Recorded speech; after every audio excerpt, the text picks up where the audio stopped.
Welcome to new TV Telugu. Hyderabad లోని ప్రముఖ సినీ నిర్మాణ సంస్థలైన అన్నపూర్ణ, రామానాయుడు స్టూడియోలపై గ్రేటర్ హైదరాబాద్ మున్సిపల్ కార్పొరేషన్ అధికారులు కొరడాజులు పెంచారు. ట్రేడ్ లైసెన్స్ ఫీజు చెల్లింపులో భారీగా పన్ను ఎగవేతకు పాల్పడినట్లు గుర్తించి 2 స్టూడియోలకు నోటీసులు జారీ చేశారు.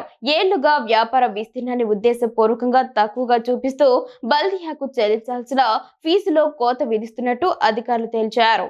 బల్దియా సర్కిల్ 18 అధికారులు ఇటీవల జరిపిన తనిఖీల్లో ఈ అక్రమాల వెలుగులోకి వచ్చాయి.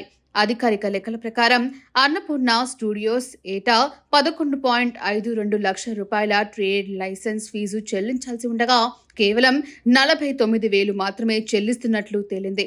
అదేవిధంగా రామానాయుడు స్టూడియోస్ చెల్లించాల్సిన 1.92 లక్షల రూపాయలకు బదులుగా కేవలం 1,900 రూపాయల మాత్రమే చెల్లిస్తున్నట్లు అధికారులు నిర్ధారించారు.